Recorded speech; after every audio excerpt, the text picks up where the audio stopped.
정보가 눈알로 이렇게 들어와가지고 다시 눈을 통해 이렇게 나가는 건지 아니면 뇌까지 들어가가지고 어떤 작용을 일으키고 나온지 두 개를 좀 구별을 해야 된다는 겁니다. 그냥 눈알로 보는 사람들은 시원시원하게 나갑니다. 그냥 막 키워드 동그라미 치고 두 번째 볼 땐 형광펜 칠하고 세 번째는 볼펜 칠하고 네 번째 색연필 칠하고 막 다섯 번째 수정 테이프로 지우고 막 그러는데 그렇게 공부하면 남는 게 아무것도 없어요. 그거는 일종의 자위랑 비슷한 거예요. 그냥 내가 공부했다는 만족감만 남는 거지 머리에 남는 건 아무것도 없어요. 기분만 좋게 남을 뿐이에요.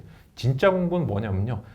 진도하고 이해도에 대해서는 압도적으로 이건 확실하게 답이 정해져 있다고 할 수 있어요. 뭐라고 혹시 생각하세요? 진도가 당연히 중요하겠죠, 그죠? 이렇게 생각하시는 분들이 공부가 이제 헛돌고요. 오랫동안 공부할 가능성이 좀 높은 것 같습니다. 굉장히 의외일 수 있는데 이해도가 압도적으로 중요해요. 한 99%대 1% 정도인 것 같아요. 근데 대부분 제가 이런 식으로 지도를 하거나 설명을 드리면요.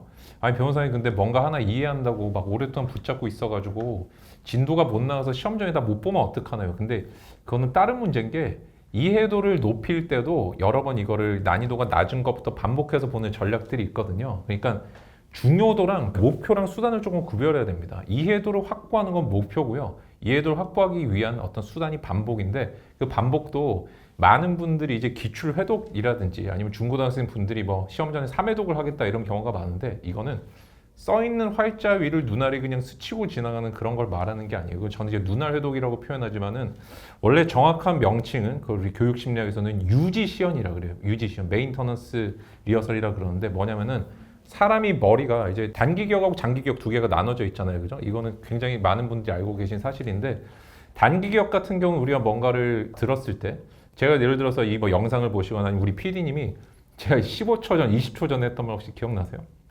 전혀 기억이 안 나실 거예요. 그죠?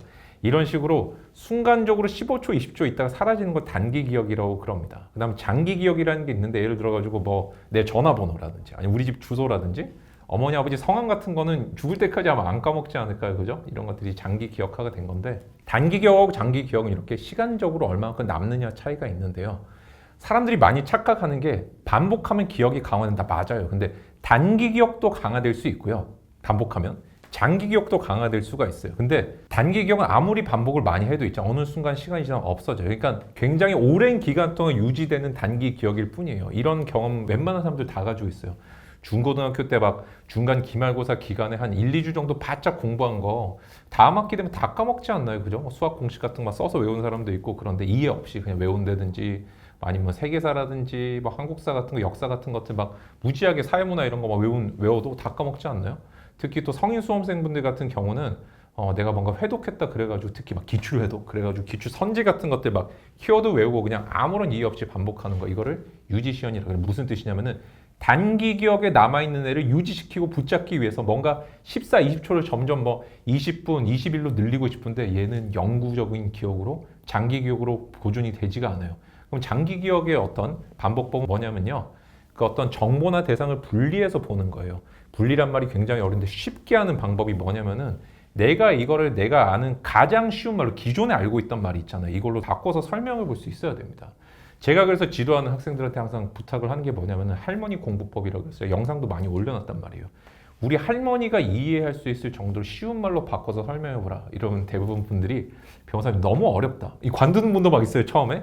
근데 우리가 뭔가 새로운 습관이라든지 사고 방식들이 머리에 정착하고 그다음에 체화된다. 이걸 이제 proceduralization이라고 그러거든요. 절차라고 그러는데 어쨌든 이런 뭔가 체화가 되고 머리에 익숙해지는 거는 최소 21일, 길게 70일 정도까지 걸려요. 66일 정도 걸린단 말이에요. 이 기간 동안 우리가 점차적으로 정보를 분해해보고 분해한다는 거는 기존에 가장 쉬운 말로 바꿀 수 있는가 이게 표준이 되는 거예요. 그래서 우리가 공부했을 때 단순하게 반복을 하는 게 아니라 분해했다가 재결합했다, 분해했다, 재결합했다 반복하는 사람이랑 처음에는 속도 차이가 좀 많이 나요. 그냥 눈알로 보는 사람들은 시원시원하게 나갑니다. 그냥 막 키워드 동그라미 치고 두 번째 볼 땐 형광펜 칠하고 세 번째는 볼펜 칠하고 네 번째 색연필 칠하고 막 다섯 번째 수정 테이프로 지우고 막 그러는데 이거 너무 센 말이긴 한데 그건 헛짓거리. 그렇게 공부하면 남는 게 아무것도 없어요. 그거는 일종의 자위랑 비슷한 거예요. 그냥 내가 공부했다는 만족감만 남는 거지 머리에 남는 건 아무것도 없어요. 기분만 좋게 남을 뿐이에요. 진짜 공부는 뭐냐면요. 처음에 진짜 괴롭고 막 미치겠어요. 원래 해마라는 애는 생존해가는 기억만을 장기 기억으로 전환시켜 주거든요. 해마가 단기 기억을 장기 기억으로 전환시켜 준단 말이에요. 그럼 우리가 사실 공부 같은 거 없어도 먹고 살 수 있잖아요. 우리가 뭐 피타고라스 정리 인생 살면서 몇 번이나 쓰겠어요. 우리가 중학교 때 배우고 그런 것들. 그죠? 이 기하 같은 것들. 근데 이런 것들을 삶과는 사실은 별로 관련 없는 거를 장기 기억으로 만들려면 이게 착각을 시켜야 돼. 해마를 반복해서 착각시켜야 하는데 이게 반복이라는 거는 그냥 딸딸딸딸 보고 눈으로 반복해서 보는 게 절대 아니라는 거예요. 이걸 모르시는 분들이 너무 많아요. 그래서 정교화 시연이라고 그럽니다. 정확한 용어는 정교화 시연. 뭐냐면 자꾸 분해했다가 합쳤다 분해했다 합쳤다를 반복하면요. 이 분해했다 합쳤다 하는 속도가 빨라져요. 쉬운 말로 바꿔서 자꾸 설명해보면요. 나중에는 비슷한 패턴들을 발견하고 비슷한 용어군을 발견했을 때 지식들이 학습 전이라 그러거든요.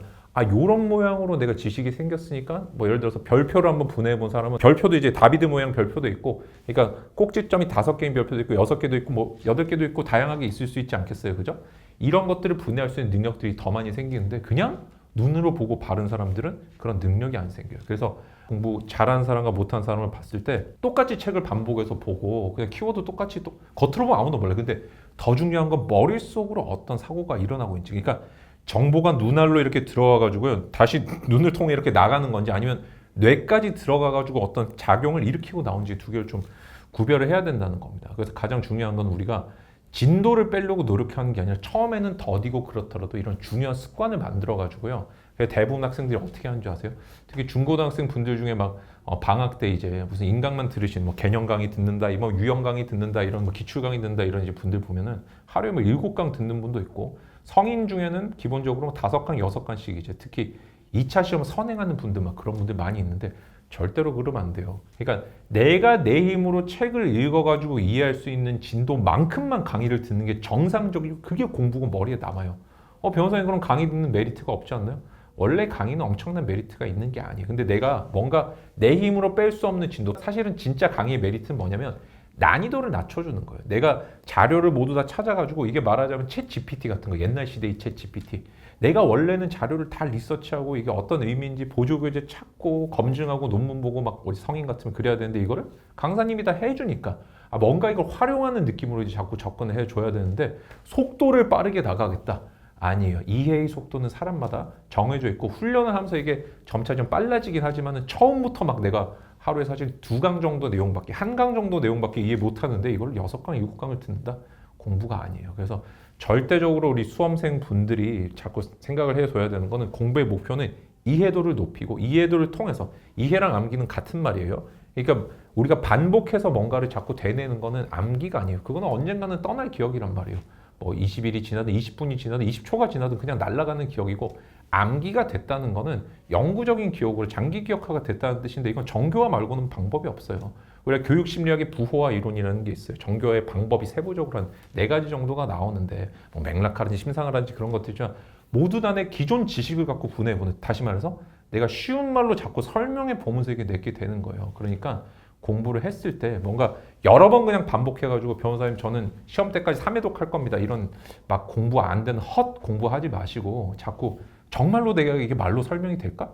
다른 사람들은 하루에 막 강의 6강, 7강씩 듣고 3일만 지나도 막 20강 듣고 막 일주일 지나면 몇 강 들어요. 6강씩 들으면 66, 36 하면 한 36강 정도 듣고 나는 지금 6일 지났는데 5강, 6강밖에 못 들었어요. 괜찮아요. 이 사람은 아무런 느낌 없이 눈알로만 공부해가지고 영원히 반복해야 돼. 진짜로. 시험 때까지 떠나려는 막 이 지식을 막 붙잡고 있어야 돼. 막 이렇게 날아가려는 지식을. 그렇게 하면 시험 절대 못 쳐요. 저는 그렇게 해서 학교 항상 본 적이 없습니다. 이거는 확실히 100%예요. 100%. 내가 원하는 성적을 낼 때는 머리로 공부하는 거지 눈알로 공부해서 합격한 사람 전혀 없어요. 아닌데 변호사님 주변에 보니까 어떤 사람은 막 기출 지문을 10회독 했다는데요. 10회독 하는 어떤 순간에 어떻게 공부했는지 모르겠지만 강사 말을 들었을 수도 있고 보조교재를 봤을 수도 있고 내가 깨달음을 얻었을 수도 있고 언젠가는 머리가 작동해서 지식을 이해를 했다는 걸 기억을 해야 됩니다. 표면적인 것만 보면은 아무것도 안 돼요. 분석이라는 거 할 때는. 그래서 진도보단 이해도가 중요하고 이게 최대 목표가 돼야 되고 다만 이해도를 높이는 방법으로 쉽게 설명을 하는데 이때는 쉬운 난이도부터 여러 번 나눠가지고 난이도에 따라 여러 번 보는 거지 눈알로 그냥 발라서 여러 번 보는 게 아니다. 이걸 너무너무 제가 좀 꼭 주의사항으로 강조를 꼭 좀 드리고 싶어요.